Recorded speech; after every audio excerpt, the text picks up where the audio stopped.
Hello friends, हम लोगों ने यूपीएससी का एंशिएंट इंडिया प्राचीन भारत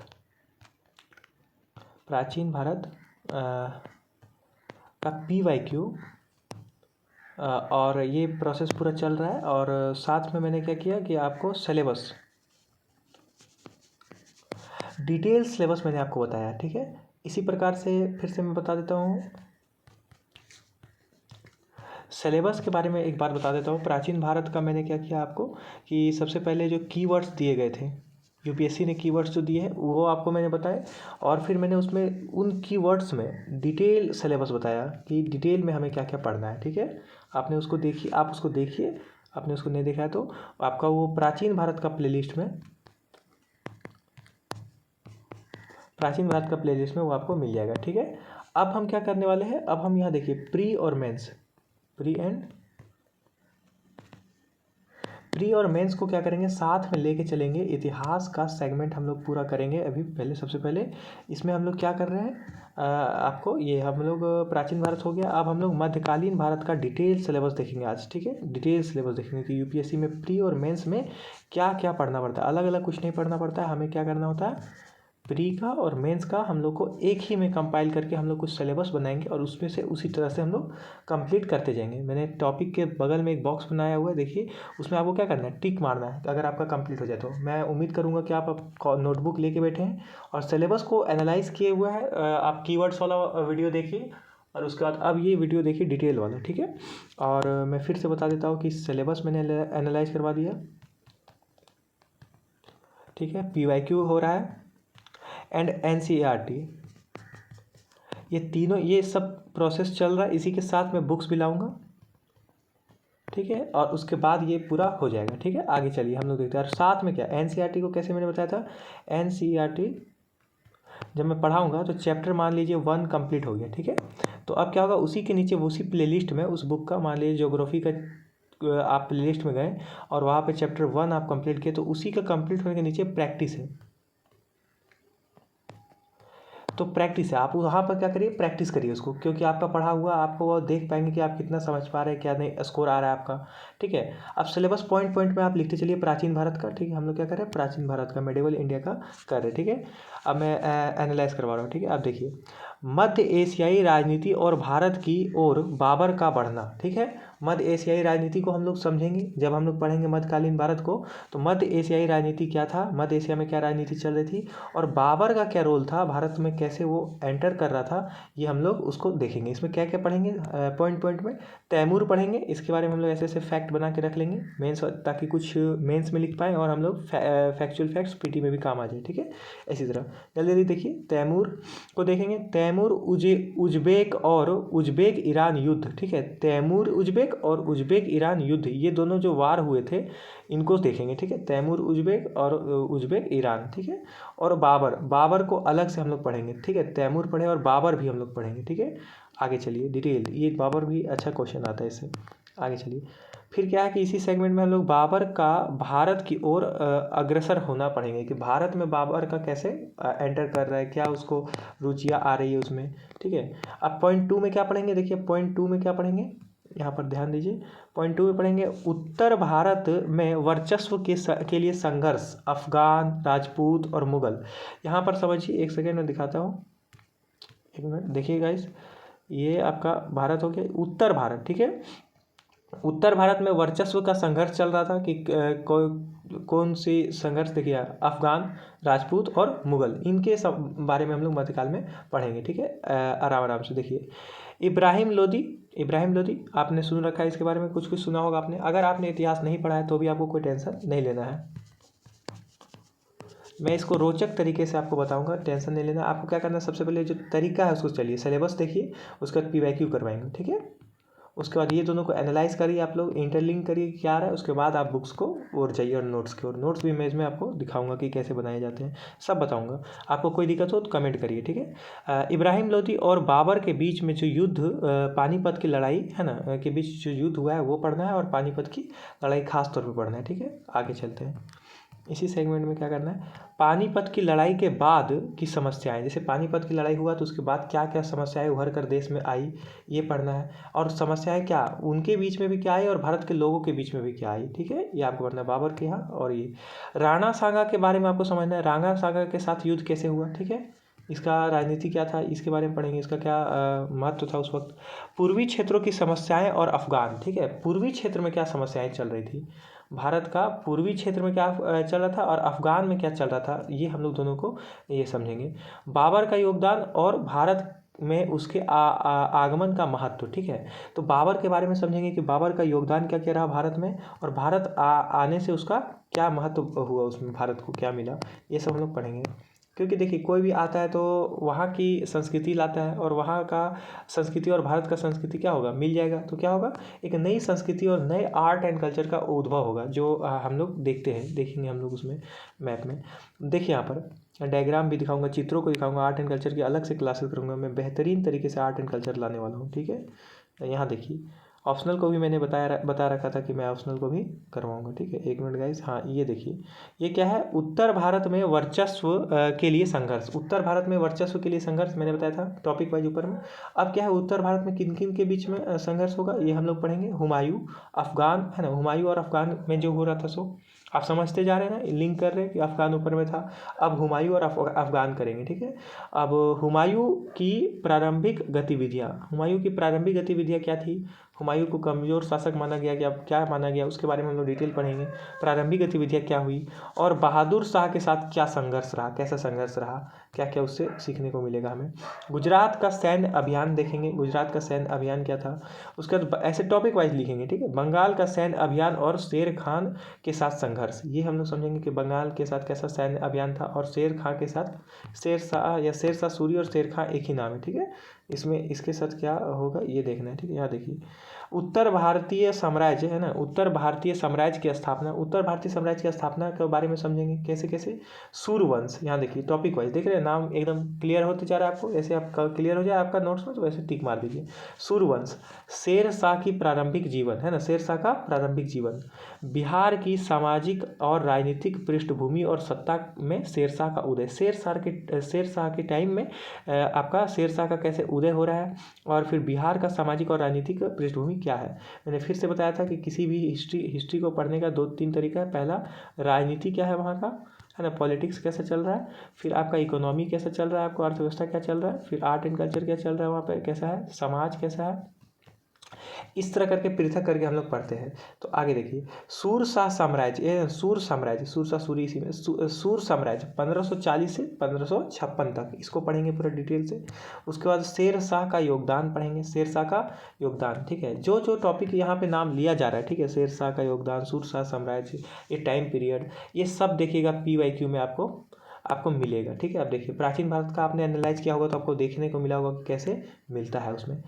उसका 5वां टॉपिक क्या है, यहाँ ध्यान दीजिए, 5वां टॉपिक यहाँ देखिए, दिख रहा है आपको, साम्राज्य का सुदृढ़ीकरण और विस्तार अकबर, है ना, विस्तार से अकबर, आपको समझ आ रहा है, अकबर के विषय में हम लोग को पढ़ना है, ठीक है गाइस। यहाँ देखिए अफगानों के साथ संघर्ष, अफगानों के साथ जो संघर्ष हुआ वो हेमू के विषय में पढ़ना है आपको, 1-2 क्वेश्चन इसमें आता है, देखिए हेमू के विषय में, है ना। अभिजात वर्ग के साथ संघर्ष, बैरम खां का दरबारी प्रशासन, बैरम खां के बारे में पढ़ेंगे कि उसका दरबारी प्रशासन कैसा था, है ना। अभिजात वर्ग किसी का भी प्रशासन कैसा था ये पढ़ेंगे, उसका पर्सनल व्यक्तित्व कैसा था ये पढ़ेंगे, ठीक है, और उसका देश पर क्या प्रभाव पड़ा ये पढ़ेंगे, ठीक है। आप समझ रहे हैं कि व्यक्तित्व मैंने यहाँ पे जोड़ने लगे। अब देखिए प्राचीन भारत में वैसे व्यक्तित्व उतना खास जुड़ा नहीं, कुछ कुछ व्यक्तित्व जुड़े, लेकिन अब यहाँ धीरे धीरे हम लोग जैसे जैसे आधुनिक भारत की ओर चले जाएंगे, आधुनिक की ओर जाएंगे, तो क्या होगा, हम लोग उसको ये व्यक्तित्व भी पढ़ने लगेंगे, ठीक है। अफगानों के साथ संघर्ष, हेमू ये समझ गया आप, अभिजात वर्ग के साथ संघर्ष, बैरम खां का दरबारी प्रशासन ये समझ गया आप। आगे चलिए उज्बेक रईसों का विद्रोह, उज्बेक रईसों का विद्रोह को पढ़ेंगे हम लोग, ठीक है। उज्बेक रईसों का क्या विद्रोह था, क्यों कारण था, किन कारणों से उनको विद्रोह करना पड़ रहा था, यहाँ समझिए। साम्राज्य का प्रारंभिक विस्तार, है ना, कि 1560 से 1576 तक, कौन सा, अकबर के बारे में पढ़ रहे, ठीक है, 1560 से 1576 तक। उसके बाद मालवा, गढ़, कंटगा, राजस्थान, गुजरात, पूर्वी भारत, इन सब के बारे में समझेंगे कि उस वक्त ऐसा क्या कंडीशन था। आप देखे ही होंगे कि PT में क्या हो रहा था, पिछले पुराने ईयर्स में मैप दे रहा था और बोल रहा था कि ये मैप किससे संबंधित है आप बताइए, तो आपको क्या बताना पड़ेगा, उस टाइम पीरियड से बताना होगा, किसी का एक शासनकाल का पूरा मैप दे रहा था, ठीक है। अब तो हालांकि ऐसा नहीं आ रहा है, पर देखिए कुछ भी भरोसा नहीं यूपीएससी का, आपको करना है और मेंस में तो आपको काम देगा ही, है कि नहीं। तो ये मेंस और पीटी दोनों को लेके जा रहा है, ठीक है, आप समझ रहे हैं। या देखिए अगला टॉपिक है राजपूतों के साथ संबंध, एक मिश्रित शासक वर्ग का विकास, ठीक है। राजपूतों के साथ संघर्ष क्या हुआ, राजपूतों की स्थिति उस वक्त कैसी थी, और एक मिश्रित शासक वर्ग का विकास कैसे हुआ उस वक्त, ठीक है, कि कई कई शासक मिश्रित वर्ग, हर अनेक वर्गों से जो शासन का बागडोर संभाल रहे, ठीक है। विद्रोह और उत्तर पश्चिम में साम्राज्य का और विस्तार, ठीक है। विद्रोह कैसे होने लगे, किन किन कारणों से विद्रोह हो रहा था, और उत्तर पश्चिम में साम्राज्य का और विस्तार होने लगा, उत्तर पश्चिम की ओर, ठीक है, आप समझ रहे हो बात को। अकबर के अधीन राज्य और सरकार, ठीक है, अकबर के अधीन राज्य और सरकार, ये टॉपिक आपको पढ़ना है। अकबर के छठा टॉपिक है अकबर और अकबर के अधीन राज्य और सरकार, ठीक है। यहाँ समझिए अकबर के बारे में, अकबर की आधिपत्य की अवधारणा, ठीक है, अकबर की आधिपत्य की अवधारणा समझेंगे कि अकबर का आधिपत्य का क्या अवधारणा था। सरकार है दूसरा टॉपिक, क्या है, सरकार की संरचना, कैसा अकबर का सरकार की संरचना था, केंद्रीय और प्रांतीय विकलता, केंद्रीय मंत्रालय, प्रांतीय सरकार, जल और स्थानीय सरकार, इन सब के बारे में हम लोग डिटेल से इसको पढ़ेंगे, ठीक है। आगे चलिए देखिए, एक मिनट गाइस, यहाँ देखिए सरकार की कार्य प्रणाली कैसी थी, शासन व्यवस्था कैसा था, वहाँ का शासक कैसा था, भू राजस्व व्यवस्था के बारे में समझेंगे कि अकबर का भू राजस्व व्यवस्था कैसा था। दहसाला व्यवस्था, ये सुन रखा होगा आपने, यूपीएससी में डायरेक्ट पूछता है, दहसाला व्यवस्था, इसके बारे में समझेंगे क्या क्या था। मनसबदारी प्रणाली और सेना, यहाँ मनसबदारी ये बहुत इंपॉर्टेंट है, ठीक है, मनसबदारी प्रणाली और सेना कैसी थी। तो हम लोग क्या करें, अकबर के बारे में डिटेल एनालाइज करेंगे कैसे पढ़ रहे हैं, ठीक है। जहाँ पे ज़्यादा लेंदी सिलेबस दिया गया है उसको क्या करना है, डिटेल से पढ़ना है, ठीक है गाइस। यहाँ देखिए 7वां नंबर टॉपिक में क्या पढ़ना है, अकबर के धार्मिक विचार, ठीक है।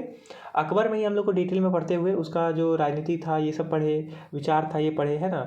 उसके बाद एक मिनट गाइस, यहाँ देखिए आप लोग भू राजस्व प्रणाली व्यवस्था पढ़े, है ना, दहसाला व्यवस्था पढ़े, मनसबदारी प्रणाली पढ़े, सेना पढ़े, ठीक है। आप क्या करेंगे, उसका हम धर्म पढ़ेंगे, कैसा उसका धार्मिक विचार था, ठीक है, आप समझ रहे हैं धार्मिक विचार कैसा था। उलेमाओं के साथ संबंध, है ना, धार्मिक विद्वान को उलेमा कहा जाता था, देखिए इसको उलेमाओं में बताऊंगा। उलेमाओं के साथ संबंध और सामाजिक सुरक्षा, ये उलेमाओं के साथ कैसा संबंध था उनका, और सामाजिक सुरक्षा पर क्या उनके विचार थे और कैसा उस वक्त था, ये हम लोग उसमें पढ़ने वाले, जहाँ भी आएगा उसको डिटेल से आप समझिएगा। प्रारंभिक चरण 1556 से 73 तक, ये हम लोग को पढ़ेंगे किसका, अशोक का, एक मिनट, अकबर का, अशोक नहीं, अकबर का। उसके बाद यहाँ देखिए एक मिनट, प्रारंभिक चरण पढ़े, दूसरा चरण पढ़ेंगे, कितना टाइम पीरियड आप देखिए, टाइम पीरियड के 1556 से 73, उसके बाद दूसरा चरण कब, 1573 से 80, इबादत खान का टाइम है, ठीक है, इबादत खान का पढ़ेंगे, ठीक है। वाद विवाद, एक मिनट देखिए, वाद विवाद, महजर, रूढ़िवादिता से टकराव, इसके बारे में पढ़ेंगे, ठीक है। उलेमा क्या था इसके बारे में पढ़ेंगे। मदद ए मास अनुदानों की पुनर्रचना, है ना, पुनर्संरचना है वही, मदद एस मास अनुदान, ठीक है, इसके बारे में पढ़ेंगे। उलेमा क्या होते हैं खास तौर पे इसके बारे में देखेंगे, ठीक है, जब भी डिटेल से। यहाँ देखिए तीसरा और अंतिम चरण दीन ए इलाही पढ़ेंगे, दीन ए इलाही आपको पता होगा। राज्य की नीतियों और धार्मिक सहिष्णुता कैसी थी ये पढ़ेंगे, ठीक है। अगला टॉपिक क्या है हम लोग देखिए यहाँ पर, अगला टॉपिक पढ़ेंगे 8वां नंबर टॉपिक है दक्कन और मुगल 1657 तक, ठीक है, 1657 तक टाइम पीरियड आप समझ पा रहे हैं, यहाँ तक क्लियर होते जा रहा है। देखिए कैसे आधुनिक में एंटर करेंगे हम लोग कुछ देर में। दक्कनी राज्य 1595 तक, ठीक है, फिर दक्कन का क्या स्थिति था, वहाँ के राज्य 1595 में कैसे थे। दक्कन की ओर मुगलों का बढ़ना, ठीक है, मुगल जो था वो दक्कन की ओर धीरे धीरे बढ़ रहे, ठीक है, दक्कन की ओर मुगलों का बढ़ना। बरार है ना, कैसे एंटर किए, पहले उत्तर भारत में फिर दक्कन की ओर घुस रहे, तो ये सब हम लोग देखेंगे, ठीक है, दक्कन में मुगलों का बढ़ना। उसका बरार, यहाँ देखिए बरार खानदेश और अहमदनगर के कुछ हिस्सों की मुगल विजय, कि मुगल जब आ रहे थे तो उनका कुछ विजय भी कर पाए हुए, बरार, खानदेश और अहमदनगर, इन सब एरिया को वो जीतते हुए आए। तो एक मैप बन सकता है कि मुगल विजय का, पर एक मैप मुगल कैसे आया, एंटर किए और उस पर कैसे विजय किए। तो ये डिटेल हम लोग जो मेंस का पढ़ेंगे तो हम लोग देखेंगे, ठीक है। यहाँ देखिए विजय काल, मालिक अकबर का उदय, ठीक है, मालिक अबर का उदय, देखिए यहाँ अबर है शायद, मालिक अबर का उदय पढ़ेंगे और एकीकरण पर मुगलों के प्रयास की निराशा देखेंगे 1601 से 27 तक। एकीकरण नहीं कर पा रहे थे मुगल उसमें निराश हो गए थे 1601 के से 27 के बीच में, ठीक है। मलिक अबर का उदय कैसे हुआ ये हम लोग पढ़ेंगे, ठीक है। अहमदनगर का विलोपन होना, अहमदनगर क्या हो गया, विलोपन हो गया उसका, ठीक है, ये पढ़ेंगे। बीजापुर और गोलकुंडा, ये सब आप जगह का नाम सुने होंगे। बीजापुर गोलकुंडा द्वारा मुगल आधिपत्य की स्वीकृति, ये हम लोग डिटेल से पढ़ेंगे, ठीक है। मुझे बीजापुर और गोलकुंडा इसके बारे में, ठीक है, द्वारा आधिपत्य किसका, मुगल का, स्वीकृति कर दिया गया। शाहजहां और दक्कन, ये समझ रहे, शाहजहां और दक्कन 1636 से 57, ये हम लोग देखेंगे कि क्या रोल था शाहजहां का, है ना। शाहजहां के बारे में आप लोग जानते हैं। यहाँ देखिए क्या है, दक्कनी राज्यों का सांस्कृतिक योगदान, है ना, सांस्कृतिक योगदान कैसा है ये पढ़ेंगे और डिटेल एनालाइज करेंगे, ठीक है। और हर चीज़ का आर्ट एंड कल्चर में अलग से हमें बताऊंगा, ठीक है। यहाँ देखिए अभी मुगलों की विदेश नीति, मुगलों की विदेश नीति, मुगलों की विदेश नीति कैसी थी, देखिए विदेश नीति आज भी हम लोग उससे सीखते हैं। अकबर और उज्बेक, है ना, अकबर और उज्बेक का क्या संबंध था। कंधार का प्रश्न और ईरान के साथ संबंध, ठीक है। आप विदेश नीति समझ रहे हैं, उज्बेक कहाँ है आपको मैप में दिखाऊंगा, उज्बेक, और अकबर का उसके साथ कैसा संबंध था। कंधार का प्रश्न और ईरान के साथ संबंध, कंधार का ईरान के साथ कैसा, कंधार और ईरान के साथ हमारा कैसा संबंध था। यहाँ देखिए शाहजहां का बलख अभियान, शाहजहां का बलख अभियान के बारे में पढ़ेंगे। अब मुगल ईरान संबंध अंतिम चरण भी इसको हम लोग पढ़ेंगे, ठीक है। मुगल का ईरान के साथ अंतिम चरण जो था वो पढ़ेंगे। 10वां टॉपिक देखिए क्या है, देखिए यहाँ पर आप टॉपिक देखिए और साथ साथ कंप्लीट करते चलिए, ठीक है, टॉपिक वाइज करते चलिए, ठीक है। यहाँ देखिए कुछ बुक्स पढ़ने के बाद टॉपिक करिए, जैसे बेसिक क्लियर हो जाए तो। 17वीं शताब्दी के पूर्वार्ध में भारत, 17वीं शताब्दी के पूर्वार्ध में कैसा रहा भारत का कंडीशन, ये पढ़ेंगे। देखिए जहांगीर का राज्याभिषेक पढ़ेंगे, उसकी प्रारंभिक कठिनाइयाँ पढ़ेंगे कि जहांगीर का क्या प्रारंभिक चुनौतियाँ थी। क्षेत्रीय एकीकरण और साम्राज्य का विस्तार कैसे करने का प्रयास किया गया। मेवाड़, पूर्वी भारत और कांगड़ा, इसका क्या रोल था उस वक्त। नूरजहां, ये देखिए नूरजहां, आपने इनके बारे में सुना होगा। नूरजहां और नूरजहां जुटा, है ना, जुटा, इन दोनों के विषय में हम लोग पढ़ेंगे डिटेल से। आगे चलिए, उस वक्त की महिला शासक थी। देखिए यहाँ पर शाहजहां के दौर में विद्रोह और महाबत खान का तख्ता पलट, महाबत खान का क्या हो गया था, तख्ता पलट हो गया था, किन कारणों से हुआ था उस पर सारे डिटेल हम लोग पढ़ेंगे। और शाहजहां के दौर में विद्रोह क्या हुआ था, शाहजहां में विद्रोह क्यों हो रहा था ये भी पढ़ेंगे, किन कारणों से विद्रोह हो रहा था। जहांगीर एक शासक के रूप में, जहांगीर के बारे में पढ़ेंगे कि वो एक शासक के रूप में कैसा था, क्या भूमिका थी, व्यक्तित्व कैसा था उसका। और देखिए शासक के रूप में अगर लिखा हुआ है तो पहले हम लोग ये टिक मारेंगे कि शासक के रूप में हम लोग क्या डिटेल कर पाए कि नहीं, ठीक है। जैसे जैसे लिखा हुआ है बस वही पढ़ना है हम लोग को। 17वीं शताब्दी के पूर्वार्ध में राज्य और धर्म, आपको इसमें PhD नहीं करना है, ठीक है। आपको क्या करना है, आप सिर्फ जो लिखा हुआ है बस उसको टिक मारिए, बस पढ़ते चलिए, उस पर कुछ लाइन आपके पास होनी चाहिए, फैक्ट भी और आपका कॉम्प्रिहेंशन भी, ताकि आप उसमें कुछ लिख पाएँ। 17वीं शताब्दी के पूर्वार्ध में राज्य और धर्म, है ना, 17वीं शताब्दी के पूर्वार्ध में राज्य का क्या कंडीशन था, धर्म कैसा था, ये पढ़ेंगे। शाहजहां साम्राज्य का सुदृढ़ीकरण और विस्तार, ठीक है, शाहजहां का विस्तार कैसा हुआ उस वक्त का मैप समझेंगे, ठीक है। यहाँ देखिए जब भी कोई भी चीज़ पढ़े तो उसका मैप अगर आप कर पाए तो जरूर पढ़े, ठीक है, करें उसे। मुगल शासक वर्ग और मनसबदारी व्यवस्था का विकास, मुगल शासक वर्ग क्या था और मनसबदारी व्यवस्था तो कैसे विकास हुआ, ठीक है, ये पढ़ेंगे। 11वां पॉइंट देखिए फ्रेंड्स, यहाँ देखिए क्या है, औरंगजेब, ठीक है, औरंगजेब का क्या क्या पढ़ना है हम लोग को, धार्मिक नीतियाँ पढ़ना है, क्या पढ़ना है, धार्मिक नीतियाँ। उत्तर भारत और राजपूत, है ना, उत्तर भारत का क्या कंडीशन था औरंगजेब के टाइम और राजपूत का क्या रोल था। यहाँ देखिए उत्तराधिकार का युद्ध हुआ, है ना, किन के बीच में, औरंगजेब के बारे में बात हो रहा है, ठीक है, औरंगजेब के टाइम पीरियड में उत्तराधिकार का युद्ध हुआ, ठीक है। एक मिनट, उत्तराधिकार का युद्ध हो गया। धार्मिक नीति पढ़ना है कि प्रथम चरण 1658 से 79 में कैसा धार्मिक नीति था उनका। सुधार और शुद्धतावादी उपाय, ठीक है, सुधार और शुद्धतावादी उपाय। हिंदू मंदिर जजिया, दूसरा चरण, है ना, आपको हिंदू मंदिर के क्या कंडीशन था ये पढ़ना है आपको उस वक्त, सुधार और शुद्धतावादी उपाय, ठीक है। हिंदू मंदिर का क्या सुधार किया गया, और जजिया कर क्या होता है, जजिया के बारे में समझेंगे। और दूसरा चरण समझेंगे कि 1679 से 1707 तक, 1679 टू 1770 है ना, 17700। यहाँ देखिए क्षेत्रीय एकीकरण और साम्राज्य का विस्तार है ना, उत्तर भारत में क्या हुआ, क्षेत्रीय एकीकरण कैसे हुआ और साम्राज्य का विस्तार कैसे होने लगा, ठीक है, ये पढ़ेंगे। और उसका लोकप्रिय विद्रोह क्या था, लोकप्रिय विद्रोह क्या था, कैसे कैसे कौन कौन विद्रोह लोकप्रिय हो गए थे उस वक्त, जाट, सतनामी, अफगान और सिख, ये क्या थे, ये लोकप्रिय विद्रोह थे कुछ, इनके बारे में थोड़ा डिटेल आपको पढ़ना है, ठीक है। यूपीएससी में दे रखा है तो आपको पढ़ना है, ठीक है। पढ़ने से एकदम घबराना नहीं, बहुत सारे बुक्स आपको हैबिट। देखिए मैं आप लोगों के लिए अगर वीडियो डाल रहा हूँ, अगर 10 घंटे मेहनत कर रहा हूँ, तो आपको क्या करना है, आपको खुद मेरे से ज़्यादा मेहनत करना है। आपको क्या करना है, कम से कम 15 घंटा मेहनत करना है आपको, और मेहनत करिए। ऐसे करने से मैं जानता हूँ कि हिंदी मीडियम नहीं घबराता है, ठीक है। हिंदी मीडियम वाले मेहनत करते हैं, मेहनती लोग होते हैं, लेकिन गलत जगह मेहनत करते हैं, जहाँ मन तहाँ से जो मन सो पढ़ते हैं। आपको क्या करना है, टू द पॉइंट पढ़ना है, एकदम टू द पॉइंट। यहाँ क्या लिखा हुआ है, मारवाड़ और मेवाड़ के साथ दरार, है ना। तो मारवाड़ के बारे में, मेवाड़ के बारे में पढ़ना है, समझ रहे हैं आप इसको। कोई भी सिलेबस में कोई शब्द न समझ आए तो मैसेज करिए, मतलब कि ये कमेंट करिए, समझिए दोस्त। यहाँ देखिए, मुगल साम्राज्य का चरमोत्कर्ष और संकट, मराठा और दक्कन, ठीक है। मुगल साम्राज्य का चरमोत्कर्ष कैसा, उस वक्त टाइम कैसा था उसका, हाई लेवल पे कैसे चला गया था, और संकट क्या था, मराठा और दक्कन, दो संकट थे उस वक्त उभर के आ रहे थे। जैसे कि मराठाओं का उदय पढ़ेंगे कि कैसे, किन कारणों से मराठाओं का उदय हो रहा था, कैसे कैसे उदय किए। खास तौर पे शिवाजी का प्रारंभिक चरण पढ़ेंगे, ठीक है, ठीक है। आपको प्रारंभिक चरण पढ़ने में थोड़ा अच्छा लगेगा, पर द्वितीय चरण जो है उससे ज़्यादा अच्छा लगेगा, ठीक है। तो शिवाजी का प्रारंभिक चरण पढ़ेंगे। फिर क्या है ये देखिए, पुरंदर संधि पढ़ेंगे, आगरा यात्रा पढ़ेंगे, ठीक है। पुरंदर संधि किन किन के बीच में हुआ, क्या हुआ, किन के क्या क्या फैक्ट्स थे, ये सब देखेंगे। अभी मैं सिर्फ सिलेबस बता रहा हूँ, ठीक है।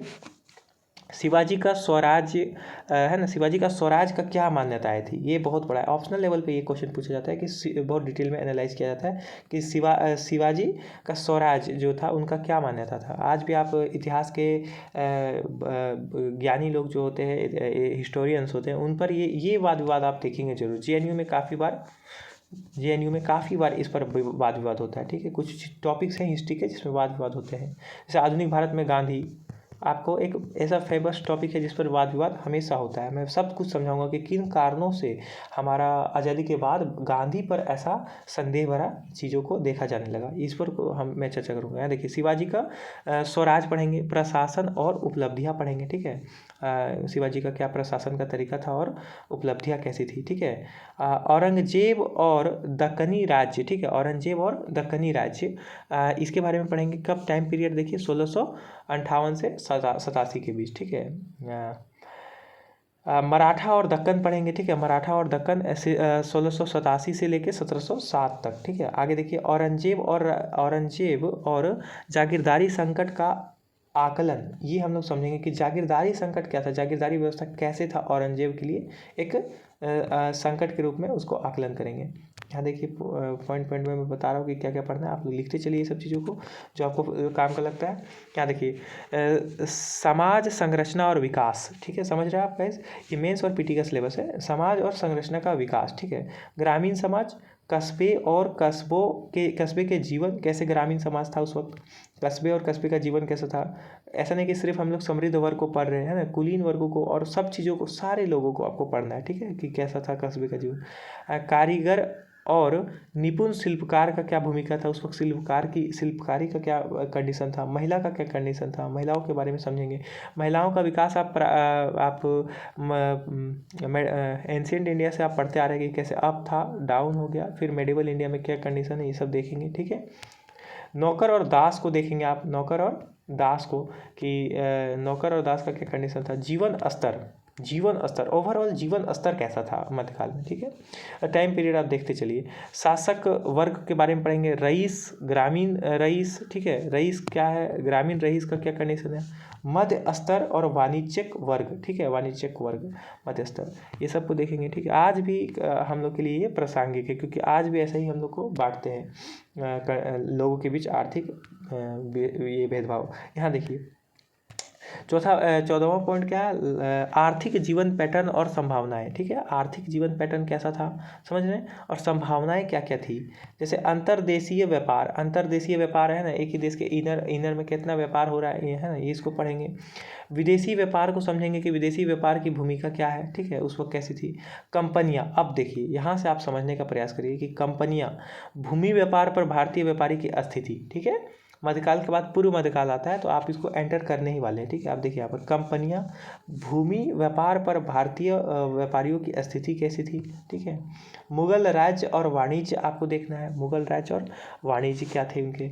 18वीं शताब्दी के पूर्वार्ध में भारत की अर्थव्यवस्था कैसी थी, 18वीं सदी के पूर्वार्ध में भारत की अर्थव्यवस्था समझना है। अब आइए यहाँ देखिए 15वां पॉइंट, यहाँ देखिए 15वां पॉइंट में क्या है, धर्म।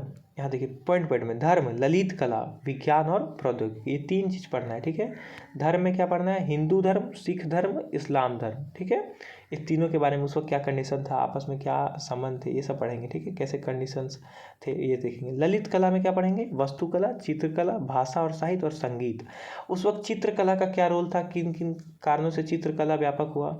वास्तुकला क्या क्या क्या है ना, चरमोत्कर्ष माना जाता है ये मध्यकाल। ठीक है, भारत और है ना, भाषा और साहित्य के बारे में समझेंगे कि भाषाएं कैसे बदलती गई, इसको देखेंगे। और संगीत के बारे में देखेंगे, और ये सब कैसे हो रहा है, डेवलप हो रहा है, ज़्यादा इंक्रीज क्यों हो रहा है ये, क्योंकि अब साम्राज्य अस्थिर हो गया है। ठीक है, अब पीछे संघर्ष था, आपको मैं पूरा कंडीशन बताऊँगा कि क्यों होता है ये चीज़।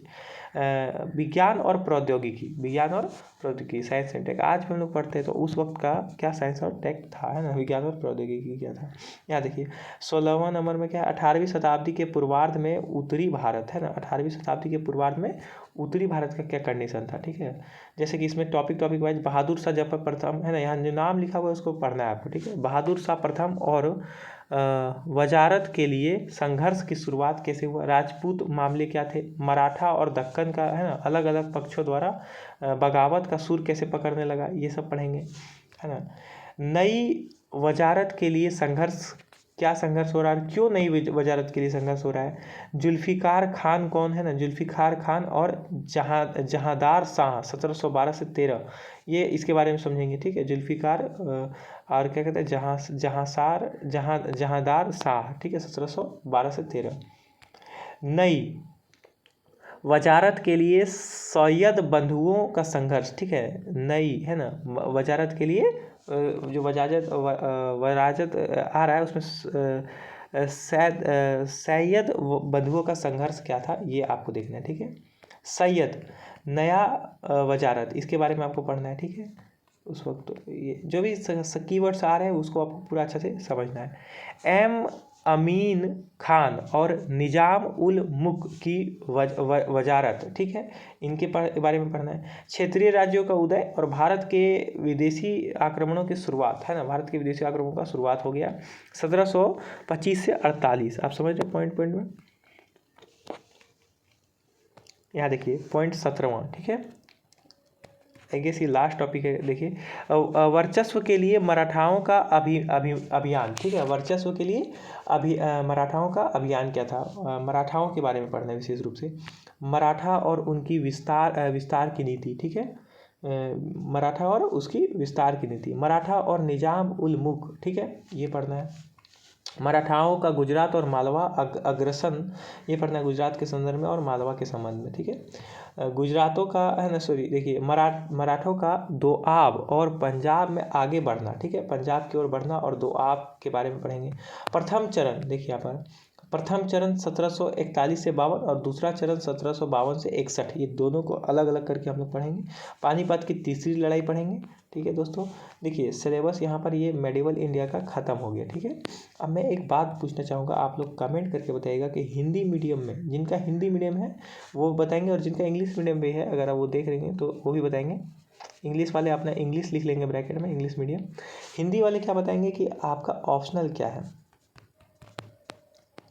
ऑप्शनल क्या है आपका। ठीक है, यूपीएससी में ऑप्शनल क्या, आपको पता होगा यूपीएससी में एक ऑप्शनल पेपर होता है, तो आप बताइए कि आपका क्या है, आपका हिंदी है, फिलॉसफी है या हिस्ट्री है, आपका क्या क्या है ये आप बताएंगे, क्या क्या बताएंगे, आपका ऑप्शनल बताएंगे आप। ठीक है, ये आपका एक ये है, आपको काम दिया गया है। ठीक है, आप ऑप्शनल बताइए अपना। थैंक यू गाइस, आप वीडियो देखिए इतना, थैंक यू।